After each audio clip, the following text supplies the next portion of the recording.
Bom dia, queridos. Graça e paz. Tudo bem? Que bom ter os irmãos aqui nesta manhã. Que privilégio, que honra estarmos reunidos. Primeiro dia do nosso Instituto de Inverno. Sabemos que estamos de férias com a nossa escola bíblica, mas continuamos aqui falando de assuntos importantes e relevantes para nós. E hoje nós vamos ouvir o pastor Caio Dantas falando a nós, trazendo a sua experiência missionária. Tenho certeza que vai ser um tempo abençoado e abençoador para todos nós, amém? Vamos orar, queridos? Vou pedir para você fechar, ainda sentado como está, baixe sua cabeça, feche seus olhos. Vamos falar com o nosso Deus e Pai, pedindo a Ele que nos dirija nesta reunião, nesta manhã. Senhor Deus e Pai, em nome de Jesus nós queremos te agradecer e te louvar. Santo, santo é o teu nome, Senhor. Obrigado, Pai, por cuidar de nós, por falar aos nossos corações, por nos trazer o livramento, Pai, todos os dias. Obrigado, Senhor, por tua bênção, por tua provisão. Obrigado por ser o Deus da nossa salvação. Senhor, nesta manhã nós queremos te louvar e te engrandecer pelo privilégio que temos de estar na tua casa, de poder, Pai, aqui juntos aprender cada vez mais do Senhor, para sermos cada vez melhores, sermos cada vez mais relevantes na missão que o Senhor nos deu. Obrigado pela vida dos meus irmãos que aqui já estão, aqueles que hão de chegar neste lugar. Nós queremos também agradecer ao Senhor pelo semestre que passamos e esse início de mês de julho, já iniciando o segundo semestre, pedindo que a tua boa mão continue sobre nós, Pai. Continue, Pai, a nos dar estratégias, dar visão, nos dar sabedoria, para que possamos continuar conduzindo a obra do Senhor e principalmente os nossos lares, as nossas casas. Ó Deus, nós clamamos ao Senhor por esta reunião, por este culto e pedimos, ó Deus, ajuda-nos, Senhor, a oferecer ao Senhor um culto que seja racional e principalmente que glorifique o teu santo nome. Que ao sairmos dessa porta, Pai, nós possamos propagar tudo que aprendermos aqui, tudo que ouvirmos aqui, que saímos, Pai, melhores do que entramos, ó Deus. E que a graça do Senhor seja sobre nós em todo o tempo. E assim nós oramos em nome de Jesus. Amém e amém. Queridos, vamos ler o texto que se encontra em Mateus 28. Um texto propício, né, a partir do verso 16. Mateus 28, de 16 em diante.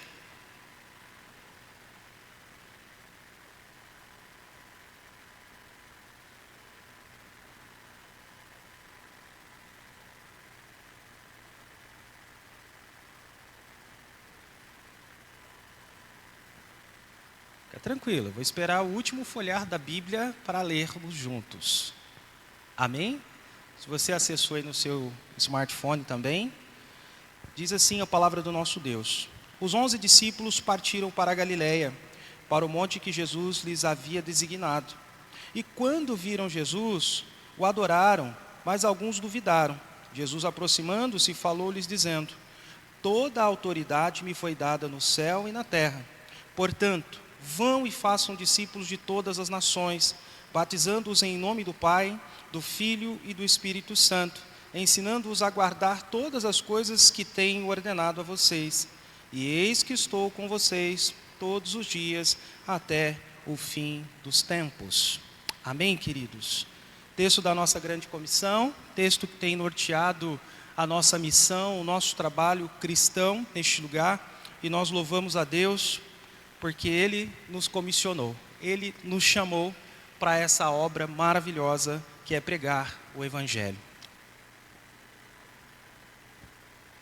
Paz de Cristo, irmãos.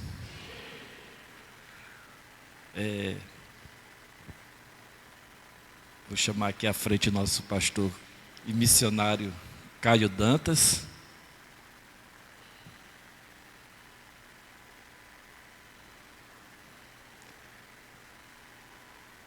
Vou orar aqui pela palavra que Deus colocou no seu coração no dia de hoje. Pai querido e amado, santo, santo, santo é o teu nome, Pai. Obrigado, Pai, por mais esse dia que o Senhor tem nos dado. Oramos, Pai, em nome de Cristo Jesus, pela palavra que vai ser ministrada hoje pelo nosso pastor, pelo seu filho amado, Caio Dantas, Senhor, a qual o Senhor também restaurou, Pai, para o seu reino de luz. Obrigado, Pai, por tudo que o Senhor tem feito, e que essa palavra entre em nossos corações, Pai, e que vivamos essa palavra, Pai, em nossas vidas. Em nome de Cristo Jesus, agradeço e oro. Amém. Muito obrigado.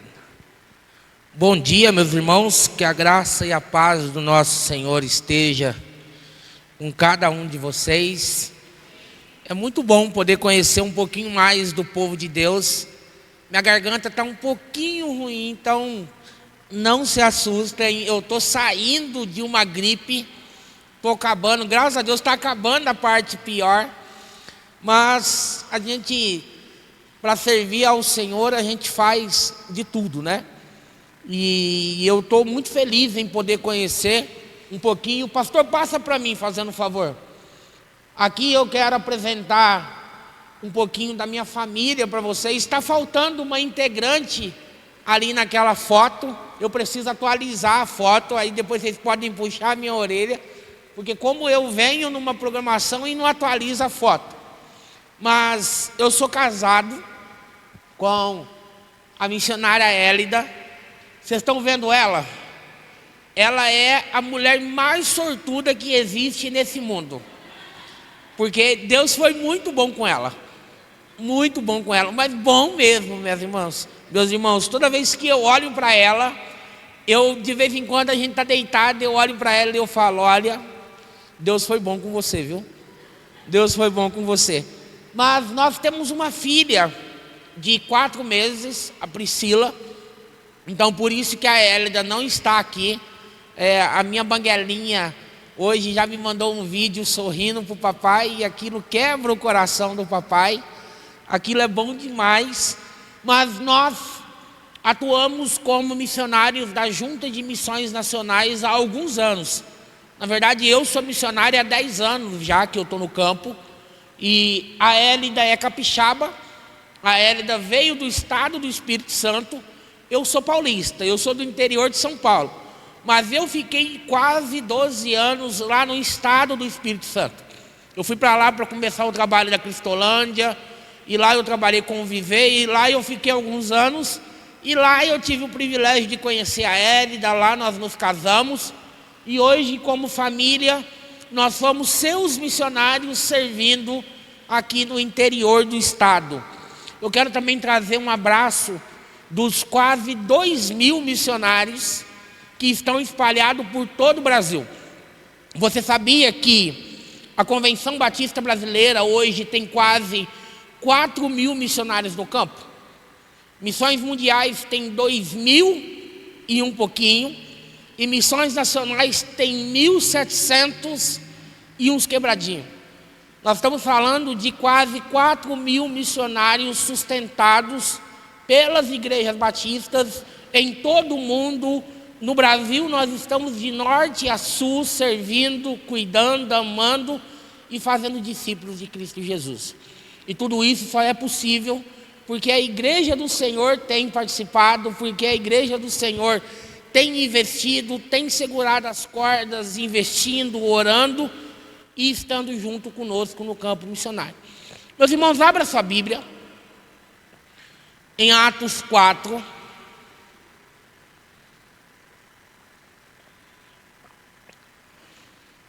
Atos 4.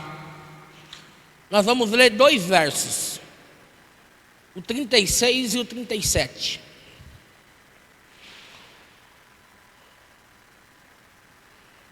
Atos 4, 36 a 37. Amém?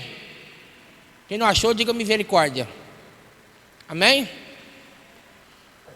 A palavra de Deus nos diz assim: então José, a quem os apóstolos chamavam de Barnabé, que quer dizer filho da consolação, um levita, natural de Chipre, vendeu um campo que possuía, trouxe o dinheiro e depositou aos pés dos apóstolos. Vamos orar mais uma vez? Pai, muito obrigado por esse momento. Muito obrigado por sua igreja aqui reunida. Muito obrigado pelo teu povo que nesse domingo, mais uma vez, escolheu estar na tua presença, escolheu se assentar aos teus pés e aprender um pouco mais de ti. Eu lhe peço, Deus, que o Senhor aplique a tua palavra aos nossos corações e que eu diminua e o Senhor cresça, Pai. Em nome de Jesus, amém. Eu gosto muito do livro de Atos. Na verdade, Atos, nós poderíamos dizer que é uma continuação do Evangelho de Lucas. Eu tive um professor, na época que eu fiz o Radical, lá em 2013, que ele dizia que se nós tivéssemos colocado o nome do livro de Atos dos Apóstolos, de Atos do Espírito Santo, nós não estaríamos errados. Porque nós vamos encontrar no livro de Atos dos Apóstolos um grande movimento do Espírito Santo de Deus no cumprimento da grande comissão que o pastor leu no início. Porque Jesus havia dito para os seus discípulos: portanto vão e façam discípulos de todas as nações, batizando-os em nome do Pai, do Filho e do Espírito Santo, e ensinando-os a guardar tudo aquilo que vos tenho ordenado. E eis que estou convosco todos os dias até a consumação dos séculos. E em Atos 1:8 nós vamos ter outra grande comissão. Jesus, ele olha para os seus discípulos um pouquinho antes dele ser levado aos céus, e ele diz assim: portanto, permaneçam em Jerusalém, até que vocês sejam revestidos de poder dos altos céus, até que vocês recebam o Espírito Santo, e então vocês serão minhas testemunhas em Jerusalém, na Judéia, em Samaria e até os confins da terra. E o livro de Atos vai narrar esse movimento do Espírito Santo no cumprimento dessa grande comissão que Cristo deixou à sua igreja, que é o quê? Fazer discípulos de todas as nações, de todos os povos, de todas as línguas, de todas as raças, independente de classe social, de cor, de qualquer coisa que a pessoa esteja. O que nós precisamos fazer é discípulos de Cristo Jesus. E na obediência desse movimento, nós vamos encontrar Lucas narrando as primeiras ações dos discípulos. Às vezes, quando nós pensamos na obra missionária, muito se vem na nossa mente a ideia do apóstolo Paulo, o grande missionário. E ele realmente foi um grande missionário. No entanto, a Bíblia fala de um personagem que, para mim, foi o maior missionário que já existiu em todos os tempos. E esse grande missionário se chama Barnabé. E por que Barnabé foi um grande missionário? Nesse texto que nós acabamos de ler, nós vamos encontrar duas características que são bem distintas na vida de um missionário e, consequentemente, era distinta na vida de Barnabé. Primeiro, Barnabé, ele era alguém que compartilhava o amor de Deus por meio do entregar a si mesmo, por meio de uma oferta à obra do Senhor. O versículo 37, ele diz assim, vendeu um campo que possuía, trouxe o dinheiro aos pés dos apóstolos e o depositou. É interessante que quando nós olhamos para essa expressão, se você voltar alguns versículos antes, lá no versículo 32, você vai ver que era muito comum na igreja primitiva as pessoas não olharem para aquilo que elas tinham como sendo exclusivamente seu. Na verdade, eles entendiam que tudo aquilo que eles possuíam eram uns dos outros. Mas por que eles tinham essa mentalidade? Naquele momento, alguns judeus haviam se convertido ao cristianismo e por causa dessa conversão, eles estavam sendo boicotados. Eles não tinham mais espaços na loja da cidade, eles não tinham mais espaços nos ciclos da cidade, as suas lojas não vendiam e algumas pessoas começaram a passar fome, algumas pessoas começaram a ter necessidades. E a igreja, olhando para isso, o que eles começaram a fazer? Eles começaram a vender aquilo que eles tinham em excesso, e então era distribuído para que todas as necessidades de todas as pessoas fossem supridas. E Barnabé, olhando para tudo isso, a Bíblia vai dizer que ele pega um campo que ele tinha na ilha de Chipre, ele vende esse campo e ele deposita o dinheiro para que os apóstolos pudessem administrar e cuidar da vida das pessoas. Mas o que me chama a atenção, meus irmãos, não é simplesmente o fato de Barnabé pegar uma quantia em dinheiro, de Barnabé pegar um valor significativo e ofertar para a obra do Senhor, mas é o fato de, no finalzinho do versículo 36, Lucas dizer que Barnabé ele era um levita. Para a gente entender melhor, eu gosto muito de voltar para a ótica de Josué. Moisés morre, Josué recebe a incumbência de atravessar o rio Jordão e conquistar a terra prometida com o povo. Josué então corajosamente vai, conquista a terra e ele divide a terra com as tribos de Israel. Mas dentre todas as tribos de Israel, houve uma tribo que não possuiu herdade nessa divisão. Qual tribo que foi? A tribo de Levi. Porque Deus disse que Ele mesmo cuidaria dos levitas.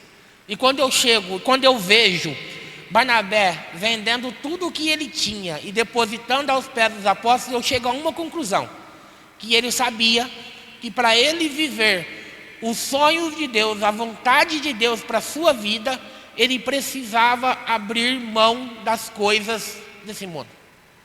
Às vezes, meus irmãos, nós não estamos vivendo os propósitos de Deus porque nós estamos presos às coisas terrenas. Às vezes nós não vivemos piamente a vontade de Deus para a nossa vida, porque aonde nós deveríamos estar apenas de passagem, nós estamos querendo criar ancoragem, nós estamos querendo criar raízes, aonde nós deveríamos apenas passar. Porque Jesus, quando ele veio a esse mundo, ele disse o quê? Vocês estão nesse mundo, mas vocês não são desse mundo. Nós estamos aqui, mas nós não pertencemos aqui. Nós estamos aqui, mas a nossa cidadania é nos céus. O problema é que muitas vezes nós estamos trocando o ser pelo ter.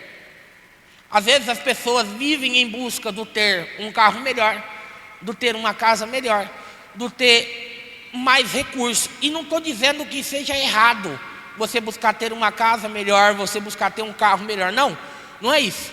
O problema é quando você coloca o ter acima do ser. Porque a essência da vida cristã não é ter. A essência da vida cristã é ser. Eu preciso ser um esposo melhor. Eu preciso ser um pai melhor.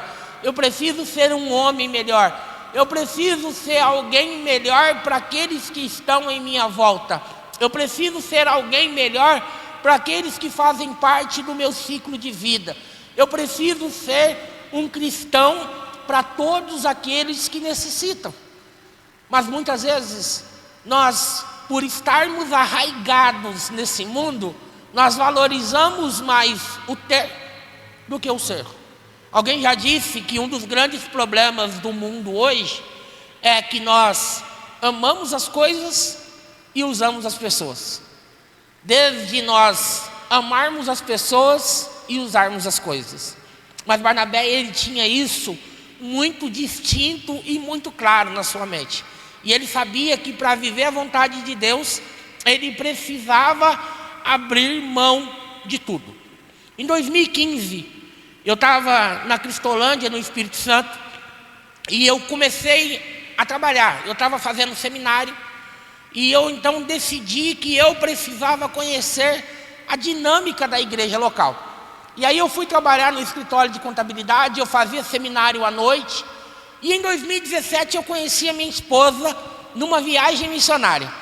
E ali nós começamos a conversar, oramos, namoramos, noivamos e marcamos o casamento. eu trabalhava, ela trabalhava, e estava tudo tranquilo. Nós estávamos pagando o buffet, nós estávamos pagando o fotógrafo, pagando tudo para o casamento.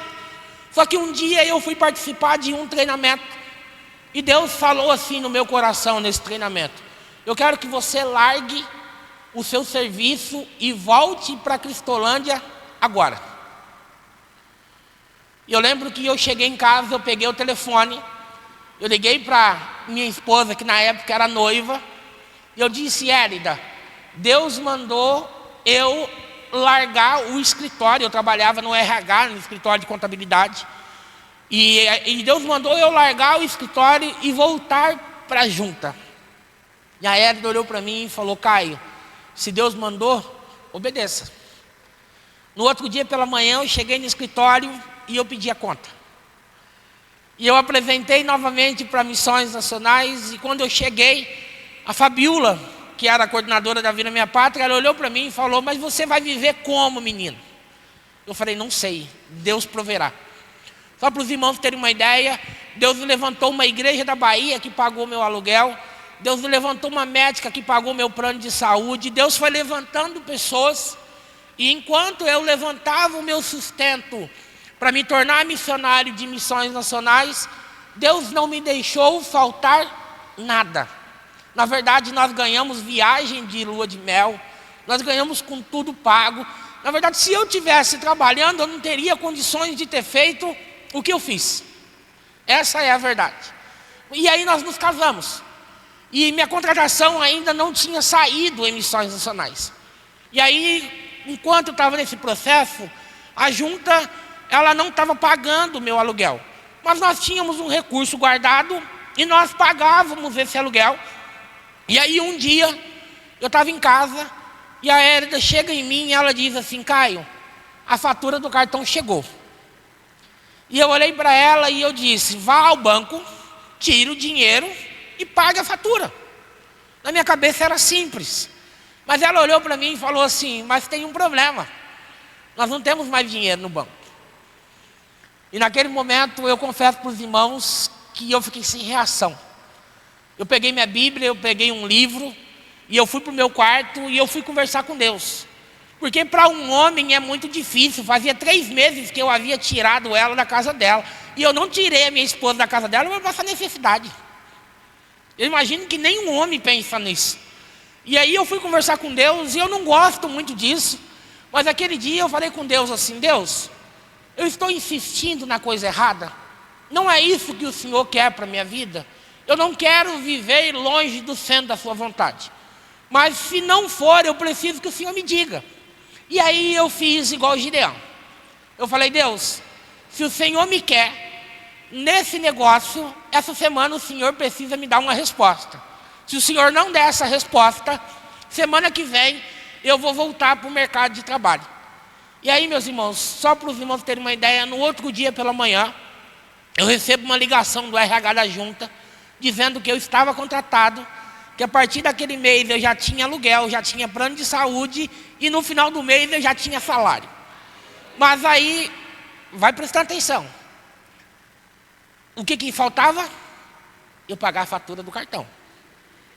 A fatura do cartão estava lá, e o banco não quer saber se você está desempregado, não está. E aí, no outro domingo, eu ia pregar na primeira igreja batista de Campo Grande, em Cariacica. E a igreja mandou um jovem nos buscar. Nós não temos carro, esse jovem foi nos buscar. E no meio do caminho ele foi fazendo perguntas para nós sobre a nossa vida, tudo. E aí ele foi, eu preguei. No final ele foi nos levar em casa novamente. E aí a hora que nós paramos na porta do prédio que nós morávamos, ele desceu do carro, abriu o porta-mala, pegou um potinho de condicionador, entregou na minha mão e disse assim: pastor, use para aquilo que o Senhor pediu para Deus. Eu confesso para os irmãos que na hora eu olhei para o cabelo da minha esposa, olhei para o meu e falei: sabe que nosso cabelo está sujo? Por que ele está me dando um potinho de condicionador, né? Mas eu peguei aquele potinho e fiquei quieto, não falei nada. Fomos para dentro de casa, e quando nós chegamos em casa, na época nós tínhamos um sofazinho pequeno de solteiro ainda. Nós sentamos naquele sofazinho, e que nós abrimos o potinho de condicionador, meus irmãos, tinha o valor do cartão certinho ali dentro. E naquele momento Deus falou comigo assim: apenas continue, apenas persevere, porque da sua vida estou cuidando eu. Às vezes nós temos medo de viver os propósitos de Deus para a nossa vida, porque nós estamos preocupados como será o nosso viver. Deixa eu te falar uma coisa: quando as nossas vidas estão nas mãos de Deus, Ele cuida de tudo e nos mínimos detalhes. Há 3 semanas atrás, eu fiz uma grande mobilização para enviar uma carreta de cestas básicas para o Rio Grande do Sul. E eu confesso para os irmãos que quando Deus ministrou no meu coração, faz essa mobilização, eu fiquei com medo. Mas na hora, Deus ministrou no meu coração aquele texto de Josué, quando ele se depara com o Rio Jordão, aquele Rio Jordão na época de cheia, e ele fala: como eu vou atravessar para Canaã agora? E Deus olha para ele e diz assim: peça aos sacerdotes que coloquem a arca no ombro e pise na água. Quando eles pisam na água, o rio se abre e as pessoas passam pelo rio. E eu falei: Deus, se o Senhor está falando, vamos embora. E começamos a campanha ali no interior de São Paulo, a mobilização e tal. E aí chegou um dia antes, eu tinha planejado no meu coração mandar pelo menos 1000 cestas básicas. E um dia antes nós tínhamos 600. E eu liguei para o pastor Milton, que era o meu gerente, mas assim, nós mandamos muito mais coisas. Mandamos cobertores, remédio. Deus abençoou muito. Eu liguei para o meu gerente e eu falei: olha, eu estou triste, porque eu queria mandar uma quantidade, mas Deus mandou só isso. Mas naquela hora minha esposa falou para mim assim: Caio, você não fez o seu melhor? Eu falei: eu fiz. E ela falou: então isso basta. E aí aquilo confortou o meu coração um pouquinho, mas eu ainda estava triste. E aí chegou o dia da gente carregar a carreta. Nós paramos a carreta em frente da igreja, começamos a carregar com os meninos da Cristolândia. De repente parou um carro do outro lado da rua, e uma moça desce e atravessa a rua, e ela pergunta assim: para onde vocês estão levando essas doações? Ah, nós estamos levando para o Rio Grande do Sul. Ela falou: eu tenho algumas coisas na minha casa, vocês não querem levar? Quando nós chegamos lá, meus irmãos, a mulher tinha mais ou menos umas 80 cestas básicas, umas 30 caixas de cloro, desinfetante. E aí o pessoal do Colégio Batista me ligou, perguntando se eu também não queria levar uma doação. Eu sei, meus irmãos, que nós carregamos a carreta e no final sobrou coisa porque não coube. E naquele momento Deus ministrou no meu coração aquele momento em que Jesus multiplica os pães que os discípulos estavam incrédulos, e no final ainda sobra 12 cestos, e é mais ou menos Jesus dizendo para eles assim: olha, quem está cuidando sou eu, apenas faça, apenas se coloque à disposição. Viver a obra missionária é ser conduzido pelo Espírito Santo a tal ponto de saber que quem está no controle de todas as coisas é Ele. Eu não sei como está seu coração nessa manhã, mas talvez Deus tenha direcionado, esteja direcionando você a fazer alguma coisa, e você está com medo. Mas eu quero que você se coloque nas mãos do Senhor e permita a viver o sobrenatural de Deus na sua vida. Não estou dizendo dessas coisas místicas.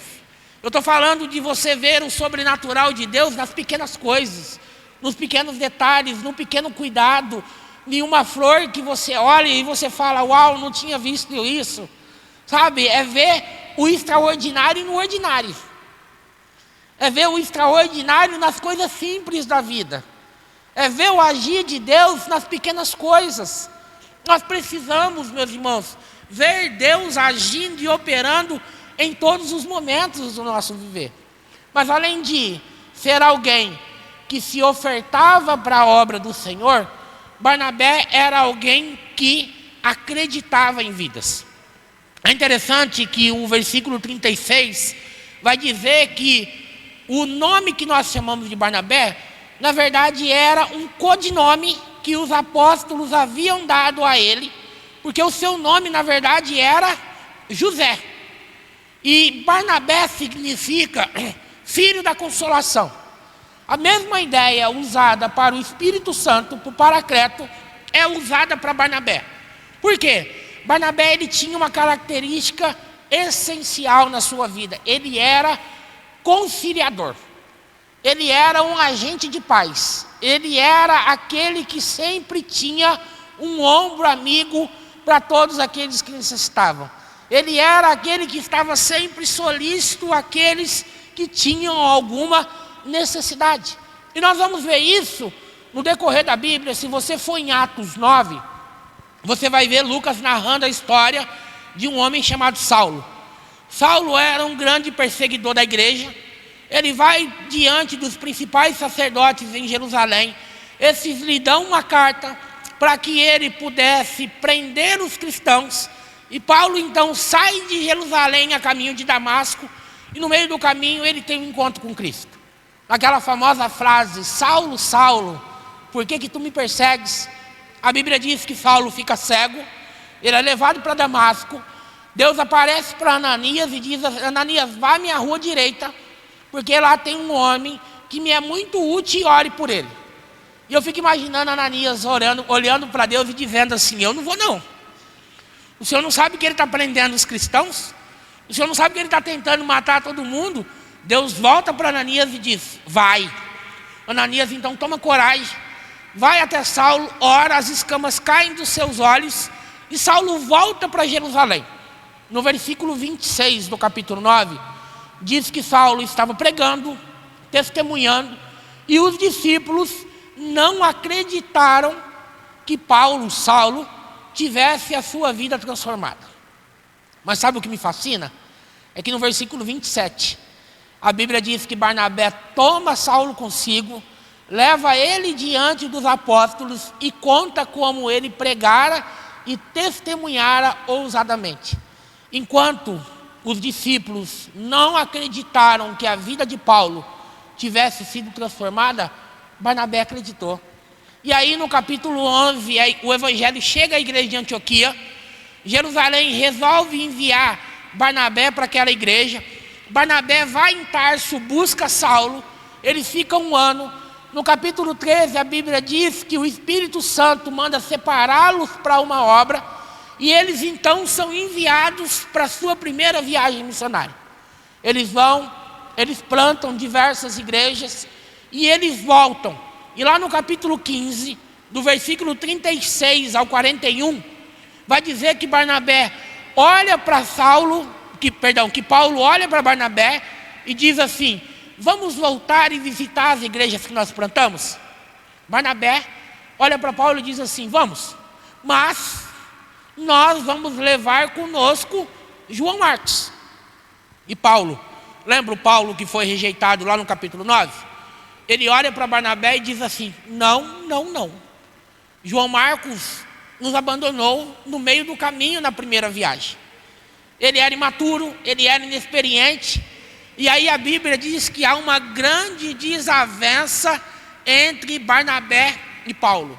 Paulo vai com Silas para um canto e Barnabé volta para Chipre com João Marcos.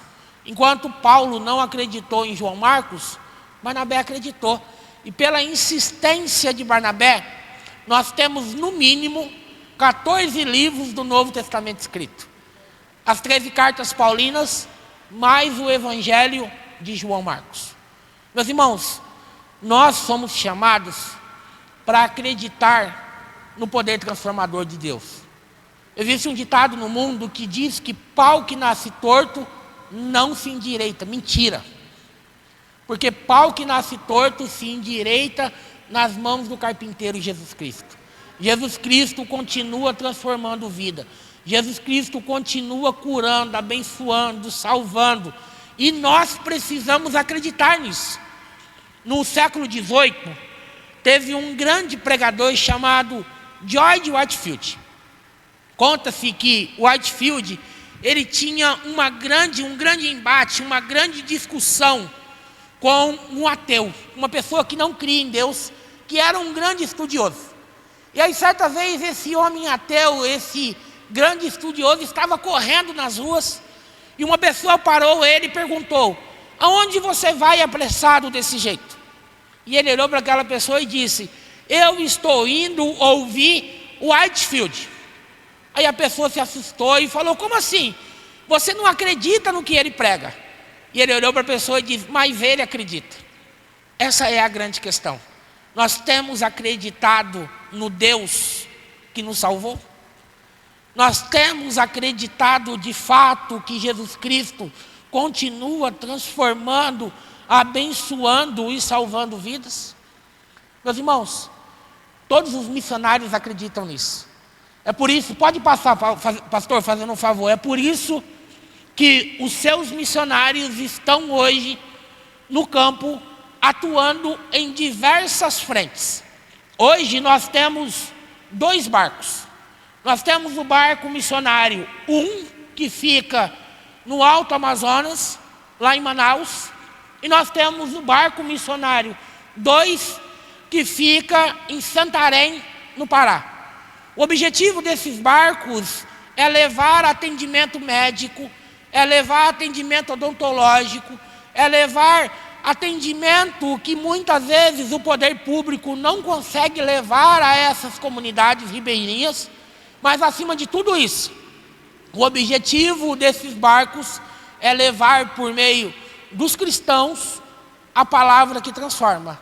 É levar por meio dos cristãos o amor que muda a vida, o amor que pode cuidar, que pode salvar. Para vocês terem uma ideia, a doutora Germana conta que uma vez eles chegaram em uma comunidade e eles começaram a atender algumas pessoas e chegou um senhor.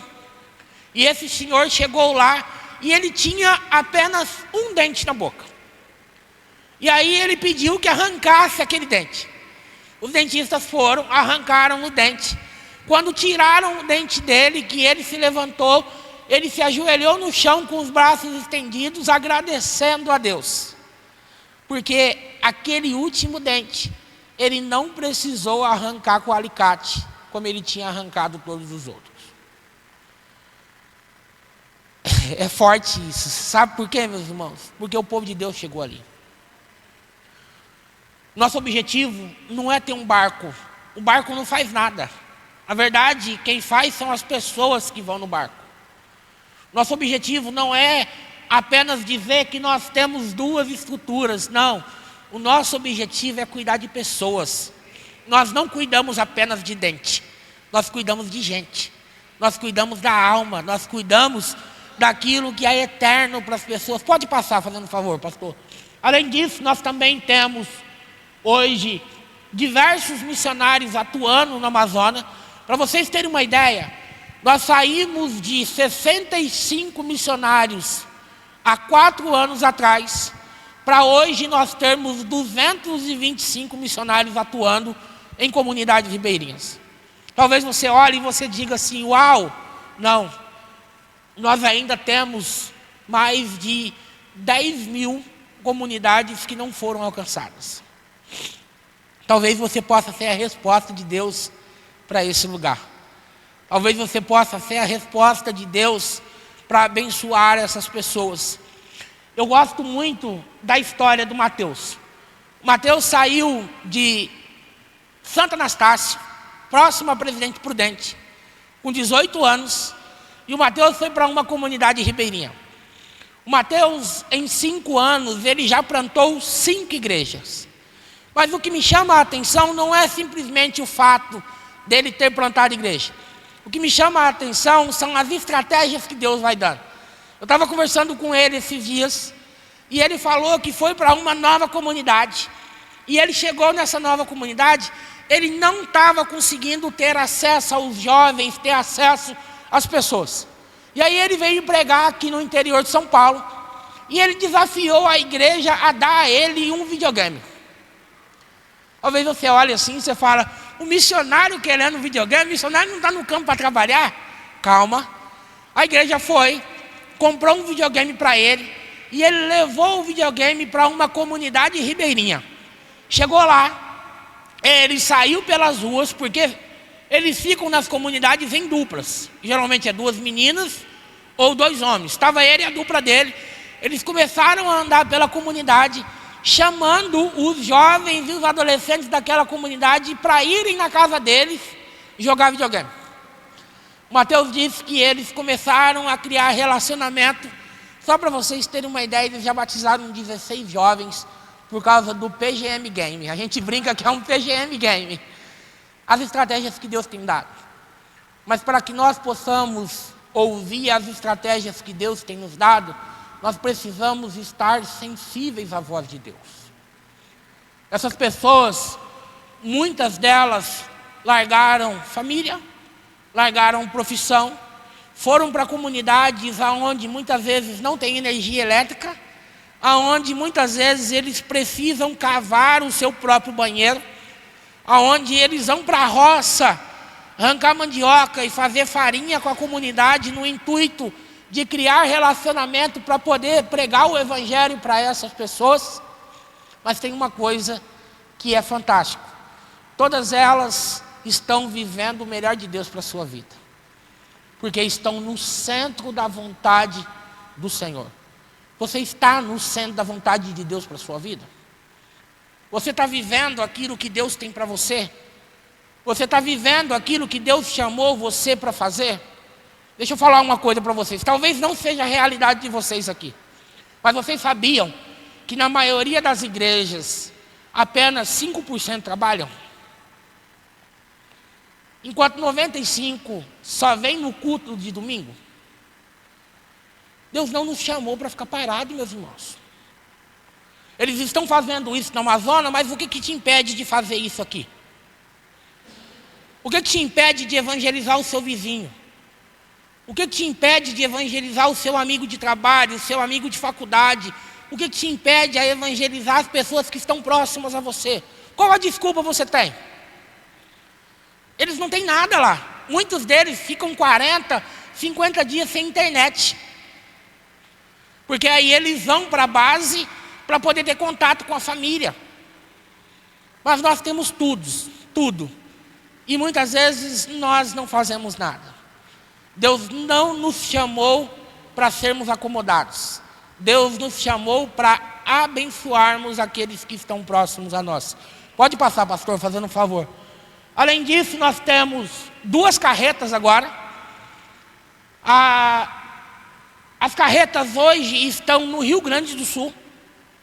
A Prefeitura de Porto Alegre fez a solicitação, porque com a inundação os postos de saúde acabou perdendo tudo.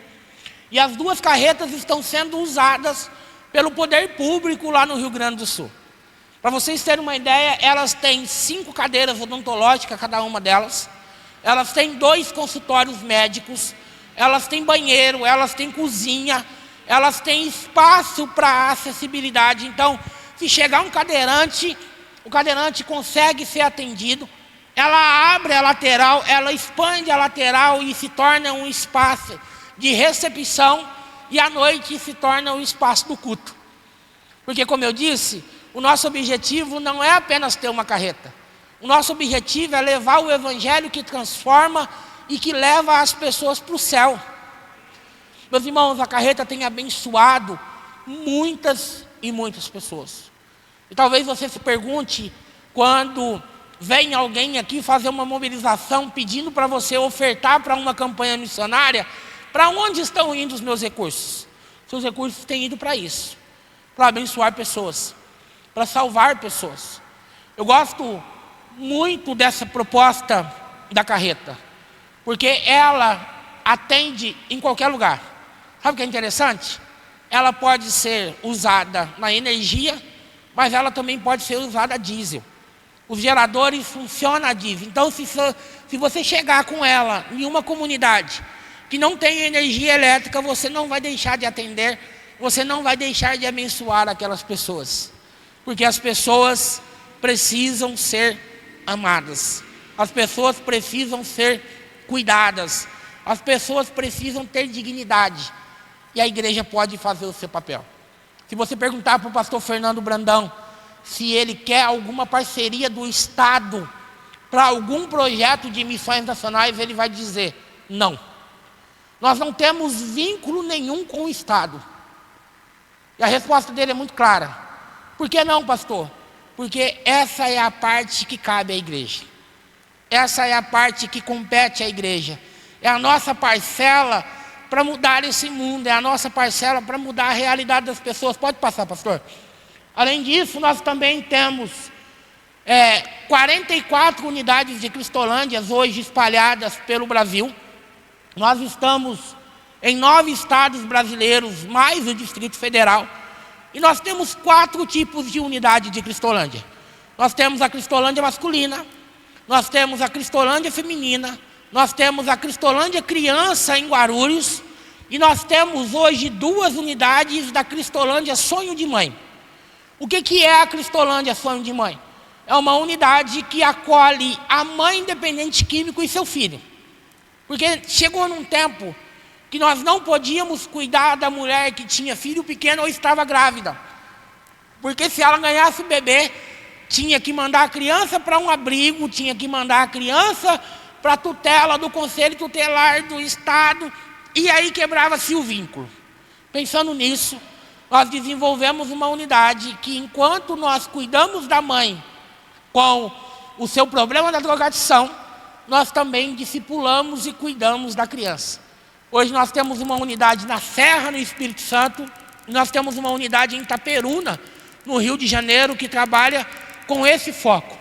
Essas fotos, elas são do trabalho que eu e minha esposa coordenávamos lá no Espírito Santo. Aquela foto do meio, aquela jovem está segurando um cartaz que está escrito assim: o filho pródigo perdeu tudo, menos o pai. E aquilo dali é o dia que eu contei ontem lá no culto, do almoço do Dia dos Pais que nós fizemos dentro da Cracolândia, no meio da pandemia. Eu reuni a minha equipe e nós levamos jovens com violão, violino, montamos mesa, fizemos sacolinha surpresa, com gravatinha, refrigerante, marmitex, doce, e fomos para dentro da Cracolândia fazer um dia dos pais especial para aqueles pais que estavam sem seus filhos. Para aqueles pais que, por causa das drogas, acabaram perdendo tudo.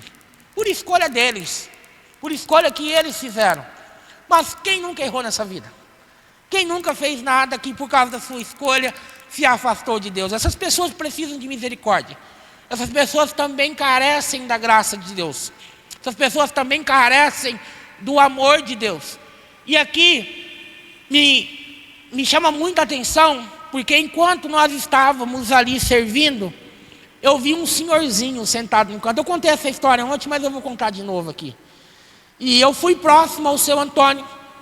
O seu Antônio, ele já era um senhor magrinho. E eu cheguei próximo a ele e eu disse assim: seu Antônio, o senhor não quer se alimentar? E ele falou para mim assim: não quero não, pastor. Aí eu dei a mão do seu Antônio, eu levantei e disse para ele: vamos lá. E enquanto eu levantei ele, eu senti vontade de dar um abraço no seu Antônio. E eu falei para ele assim: seu Antônio, deixa eu dar um abraço no senhor. E quando eu falei isso, ele falou: pastor, não me abraça não, eu estou sujo. E aí quando ele disse isso, eu fui e eu abracei o seu Antônio. E quando eu abracei o seu Antônio, ele começou a chorar nos meus ombros. Mas chorar de soluçar. E eu fiquei uns 5 minutos abraçado com o seu Antônio. E no final eu perguntei para ele: por que o senhor estava chorando? Ele disse: pastor, eu não lembro a última vez que eu recebi um abraço da minha vida. E naquele momento ele falou para mim assim: muito obrigado por vocês existirem. Porque a sociedade nos faz sermos seres invisíveis. Mas a igreja não. A igreja está aqui nos amando, nos alimentando e cuidando de nós. Esse é o nosso papel, meus irmãos. É amar as pessoas. É acreditar que Jesus Cristo continua transformando vidas. Essa semana eu recebi um vídeo do Mateus. Não sei quantos conhecem o Espírito Santo, mas o Mateus saiu de Guarapari e foi até Vitória a pé. E um dia eu estava abrindo a porta, nós íamos ter uma vigília, e eu me deparei com um negão, 2 metros de altura, cabeludo, sem camisa, descalço, todo sujo, e ele olhou para mim e ele disse assim: pastor, me ajuda, a minha mãe já comprou o meu caixão. Foi a frase que ele me disse. Eu coloquei o Mateus para dentro, demos banho, cortamos o cabelo, trocamos de roupa e eu internei o Mateus. E aí essa semana eu recebo um vídeo dele, todo alegre, porque agora ele é seminarista do Seminário Batista Teológico do Sul do Brasil. Meus irmãos, não tem nada mais valioso do que isso. Eu lembro do Joel.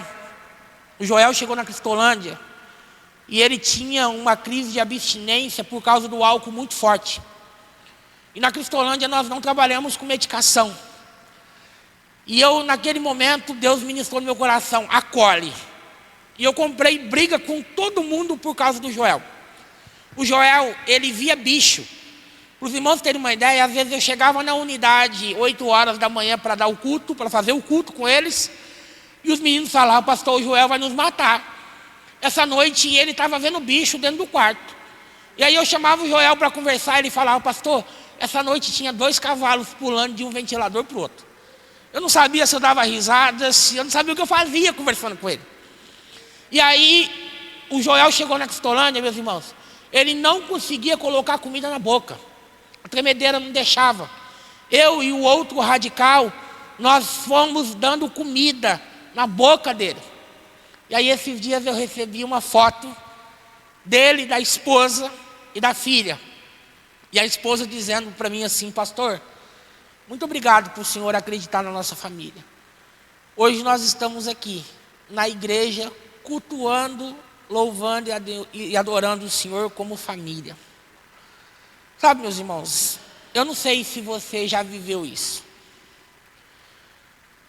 Mas eu confesso para os irmãos que eu largaria tudo de novo para poder viver isso novamente. Porque isso é o que dá sentido à nossa vida. O que dá sentido à nossa vida é ser presente na vida das pessoas.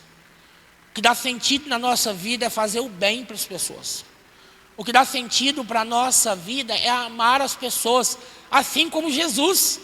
Jesus, aonde ele ia, ele amava, ele cuidava, ele abençoava, ele libertava, ele curava, ele alimentava. Jesus, o que ele fez no seu ministério terreno foi cuidar de pessoas. E nós somos chamados a fazer isso, meus irmãos. Pode passar, fazendo um favor, pastor. E para acabar, nós também temos a Vila Minha Pátria. Hoje nós temos 22 refugiados sendo discipulados, preparados para o batismo. Nós já batizamos 5 famílias. Isso não é divulgado, não pode ser divulgado, essas questões, por causa de cuidado com eles, tudo.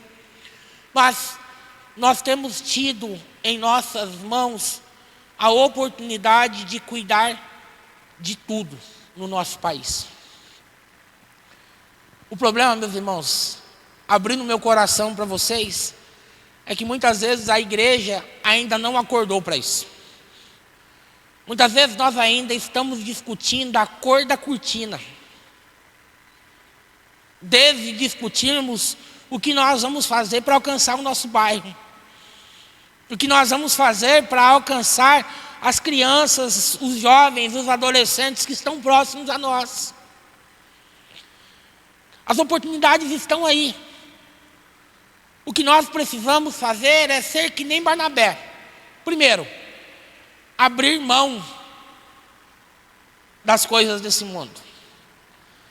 Segundo, continuar acreditando que Jesus continua transformando vidas. Talvez você olhe e você diga assim, mas pastor Caio, por que você fala isso com tanta convicção? Porque foi isso que ele fez na minha vida. Eu comecei a usar drogas, eu tinha 9 anos de idade. Eu conheci a maconha com 9 anos dentro da escola. Eu conheci o crack com 11 anos dentro da escola. Com 12 anos, minha família descobriu que eu estava usando drogas. Meu padrasto, ele era encarregado de uma firma que montava estrutura metálica. E ele chegou em mim e ele disse assim, olha, você não vai ficar em casa fumando maconha, comendo e dormindo, você vai trabalhar comigo. Com 12 anos eu comecei a rodar o estado de São Paulo, Paraná, Mato Grosso, me tornei soldador, me tornei montador de estrutura metálica, torneiro mecânico, mas aquilo que era para ter sido bênção na minha vida acabou se tornando ainda mais maldição. Porque eu comecei a tomar uma dose de pinga para jantar, 2 doses, às vezes para dormir, e quando eu me dei conta, eu estava tomando 2 litros em uma noite. Com 18 anos, eu perdi o meu padrasto num acidente de carro. E aquilo foi um baque muito grande para mim. Até os meus 18 anos eu trabalhava, eu era aquele menino que sempre andava bem vestido, aquele menino que sempre tinha tudo do bom, porque eu ganhava bem. Mas quando meu padrasto morre, eu começo a me afundar. A Bíblia diz em João 10:10 que o ladrão veio senão roubar, matar e destruir. E foi exatamente isso que as drogas estavam fazendo na minha vida. Ela estava roubando a minha dignidade, roubando o meu caráter, porque aquele menino que sempre trabalhou, que sempre teve dinheiro, agora estava na porta do bar, pedindo 50 centavos para tomar uma dose de pinga. E estava destruindo de tal ponto que um dia minha mãe chegou em mim com a chave de casa e ela disse assim: olha, aqui estão a chave, eu estou deixando todos os móveis dentro de casa, eu fiz compra, os armários estão cheios, a geladeira está cheia, eu estou deixando tudo para você e eu estou indo embora, e eu quero que você esqueça que você tem família. Nós temos 2 casas, minha mãe foi para outra casa, eu fiquei em uma. E aí as pessoas queriam usar droga, não tinham lugar. Eu queria usar droga, não tinha dinheiro. Eu fiz da minha casa uma cracolândia. Tinha dia que tinha 40 pessoas usando droga dentro da minha casa. Com 3 meses eu vendi todos os móveis. Na verdade ficou só a geladeira, o fogão e um colchão. E as drogas estavam quase me matando. Minha mãe conta que ela passava noites acordada, esperando a notícia de que eu estava morto. Mas sabe o que é bom, meus irmãos? Que o versículo não para por aí. O versículo ele diz o quê? Mas eu vim para que tenham vida e vida em abundância. E eu lembro que um dia era o horário do almoço, eu estava numa borracharia, e o borracheiro era muito amigo meu, e ele falou: Caio, vou pedir um marmitex, você quer? E eu falei: Fábio, não quero não. Mas na verdade a vergonha não deixou eu pedir. Eu vou falar uma coisa para vocês agora, e talvez você olhe e você diga assim: ah, isso é impossível, você está mentindo. Não estou mentindo não, mas olha bem para mim. Eu sei que é difícil imaginar, mas eu já fui feio. Sabia disso? Eu pesava 50 quilos. Imagina um homem de 1,80 m pesando 50 quilos. A saboneteira cabia um copo de cada lado aqui. E aí era o horário do almoço, a vergonha não deixou. Eu pedi a marmita para ele, ele comeu metade daquela marmita, jogou a outra metade num saco de lixo. Eu saí, eu fui usar drogas, e quando eu voltei, aquele saco de lixo estava no portão da minha casa. E eu lembrei que tinha uma marmita ali. Eu rasguei aquele saco de lixo, eu peguei aquela marmita, e eu comecei a comer aquela comida. E naquele momento que eu estava comendo, começou a passar um filme na minha cabeça, porque eu me lembrei que um dia eu tive casa, eu me lembrei que um dia eu tive roupa limpa, e eu me lembrei que um dia eu tive comida quente e agora eu estava comendo comida do lixo. Mas eu também me lembrei de minha avó. Eu fui criado pela minha avó. Minha avó era cristã. Só para vocês terem uma ideia, e eu estou concluindo já, tá, meus irmãos? Eu levava minha avó na igreja e eu cobrava R$5. Acabava o culto, eu ia buscar ela e eu cobrava mais R$5. Se eu tivesse patenteado o Uber naquela época, eu estava rico. Mas sabe qual era o problema? Que eu fazia isso a pé. A pé. E ela pagava para eu poder ir com ela. E ela pagava. E eu e minha avó, nós dormíamos numa cama de casal juntos. E minha avó era uma mulher de oração. Todas as noites, minha avó passava 2, 3 horas de joelho orando. Naquele momento que eu estava comendo aquela comida do lixo, me veio a imagem de minha avó ajoelhada orando. E foi quando eu falei: Deus, se o Senhor realmente existe, me tira dessa vida. Passou uma semana, eu continuei usando drogas, sem dormir, sem comer. E aí eu fui na rodoviária de Getulina para ver se eu conseguia mais dinheiro para continuar usando drogas. Foi quando eu vi um jovem descendo do ônibus. E esse jovem havia trabalhado comigo em Caraguatatuba. Nós fizemos alguns serviços na sede da Petrobras lá. E quando eu vi o Donizete, eu falei assim: opa, arrumei o dinheiro. mas eu não sabia que o Donizete havia se tornado um servo de Deus. E quando eu cheguei perto dele, eu disse: Donizete, me dá R$2 para comer um pastel e tomar uma tubaína. Naquela época ainda dava, tá? Você comer um pastel e uma tubaína, R$2. Hoje você não compra nem 5 pães mais. E aí ele falou: Caio, não vou dar dinheiro para você beber e não vou dar dinheiro para você fumar. Ele falou: mas se você quiser comer um pastel, vamos ali na lanchonete que eu quero ver você comendo. E aí sentamos, ele pediu uma tubaína, ele pediu um pastel. E ele olhou para mim e ele disse assim: rapaz, olha a situação que você está. Está andando que nem um mendigo. E literalmente eu estava que nem esses alcoólatras, de dormir na rua, muitas vezes fazer necessidade na roupa, dormir na praça. Eu estava nessa situação. E aí ele olhou para mim e ele disse assim: olha, por que você não sai dessa vida? E eu falei: Donizete, eu não consigo. E eu realmente achava que eu não conseguia. Porque, como eu disse, eu havia me tornado um alcoólatra. Se eu acordasse pela manhã e eu não tivesse uma dose de pinga para beber, eu tinha crises convulsivas, e quando eu acordava eu estava no hospital, todo duro, tomando soro. Então eu comecei a beber perfume, álcool, desinfetante, acetona. Eu estava bebendo tudo que tinha álcool, porque eu achava que eu ia morrer se eu ficasse sem. E foi quando o Donizete olhou para mim e ele disse assim: Caio, eu conheço um tal de Jesus que pode mudar a sua vida. E naquele momento o Donizete me deu um abraço, meus irmãos. Foi quando ele me ofereceu ajuda na Cristolândia. E na Cristolândia eu pude conhecer Cristo de fato. Daquele momento para cá, eu nunca mais precisei de drogas. Eu nunca mais precisei de bebida. Eu tive o privilégio de acabar os meus estudos.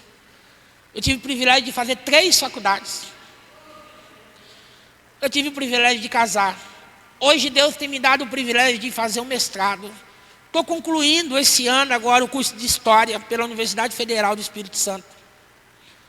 Mas acima de tudo isso, daquele tempo para cá, eu tive o privilégio de poder cuidar e dizer para muitas outras pessoas que, assim como Jesus cuidou da minha vida, salvou a minha vida, transformou a minha vida, Ele pode fazer isso na vida de qualquer um. Eu não sou melhor que ninguém.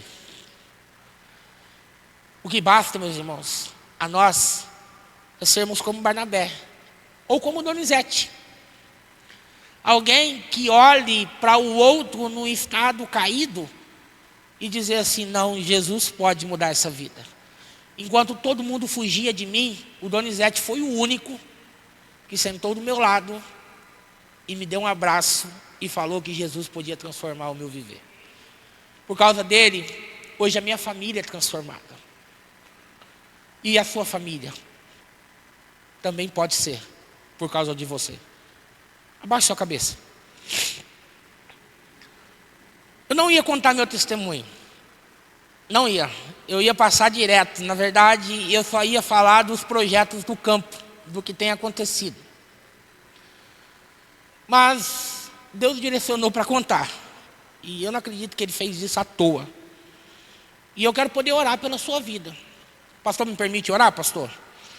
Eu quero poder orar pela sua vida. E eu queria que você tomasse coragem e viesse aqui à frente, se você tem alguém, algum familiar, algum amigo, alguma pessoa que hoje esteja afastada e que talvez você olhe e você diga: não há mais solução para essa pessoa. Eu queria que você se levantasse do seu lugar e viesse aqui à frente para que juntos nós pudéssemos colocar a vida dessa pessoa diante do Senhor. Tem alguém? Para que nós pudéssemos orar por essa pessoa, não só por ela, orar por você também. Porque nós sabemos que os familiares também sofrem, que os amigos também sofrem, que as pessoas que estão próximas a nós também sofrem. Meus irmãos, eu não estou tentando vender algo que não é verdadeiro a vocês. Isso realmente aconteceu na minha vida. Jesus realmente me transformou. E eu realmente acredito que Ele pode transformar a vida de qualquer pessoa. Não estou dizendo que isso vai acontecer de um dia para a noite, mas nós, como cristãos, não podemos perder essa fé, essa esperança de que enquanto há vida, há esperança. Pai, muito obrigado, Deus, por esse momento. Muito obrigado por tua palavra lida, explicada e aplicada aos nossos corações. Muito obrigado por tua igreja que se reúne, por teu povo que veio oferecer um culto de adoração ao Senhor nessa manhã. E nesse momento, Pai, nós queremos colocar as vidas que estão sendo postas diante da tua presença e te pedir que o Senhor esteja visitando os seus corações, convencendo-as por meio do teu Espírito de todo pecado, de toda justiça e de todo juízo.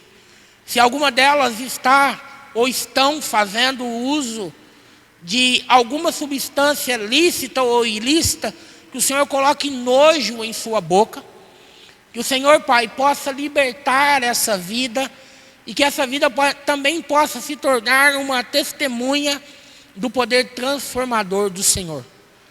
Cuide, Deus, dessas pessoas, não permita que nada de mal lhes aconteça e traga-as de volta para a tua santa presença.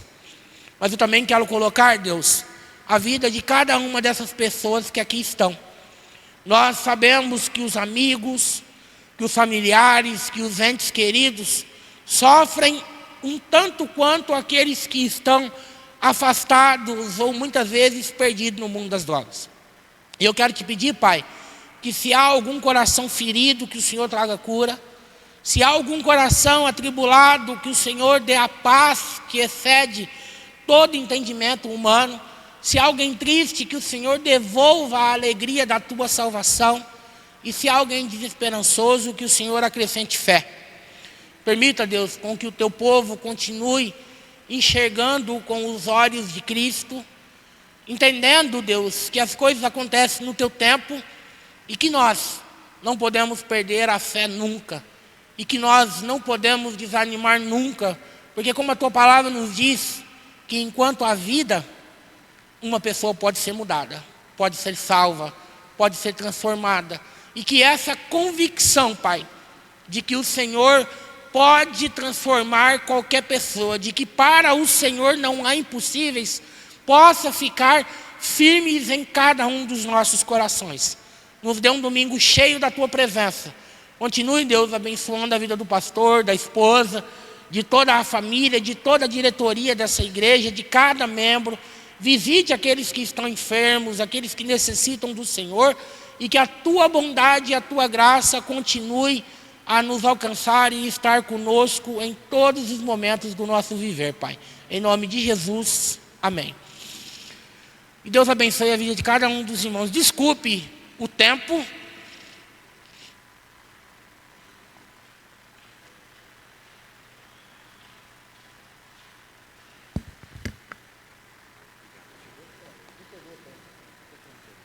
Se pudéssemos, ficaríamos aqui, igual ontem à noite, né, ô Jadson?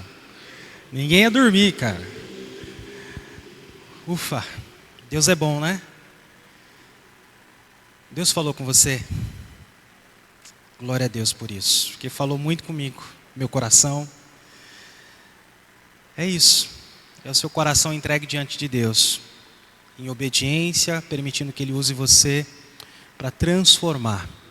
Fique de pé, nós vamos orar encerrando. Quero agradecer você por ter vindo e convidá-lo para a noite. À noite estaremos reunidos aqui, é dia de ceia do Senhor. Nós também teremos uma ministração à noite. E no próximo domingo nós vamos ter também o nosso Instituto de Inverno, trazendo assuntos tão importantes quanto este, relacionado a missões, esse testemunho lindo, precioso do pastor Caio, que impacta, né, os nossos corações. Então nós vamos ter na próxima semana a irmã Angélica trazendo a nós uma palestra sobre nutrição e prevenção. E eu tenho certeza que vai ser também um tempo precioso para cada um de nós, nesse cuidado com o corpo, com a saúde, com o templo do Espírito Santo. Então convide mais alguém para estar aqui pela manhã. Eu não sei se vamos ter o café, porque Deus é tão maravilhoso que preparou o café de hoje. Semana que vem a gente continua orando e se Deus preparar assim vai ser, né? Pela graça do nosso bom Deus. Vamos orar? Jadson, obrigado mais uma vez. Pastor Caio, que Deus continue a usar o irmão grandemente nessa obra. Privilégio conhecê-lo, viu? Pai amado, Pai querido, obrigado, Senhor, por esta manhã. Obrigado, Senhor, por tudo que ouvimos da parte do teu servo, orientado pelo Senhor.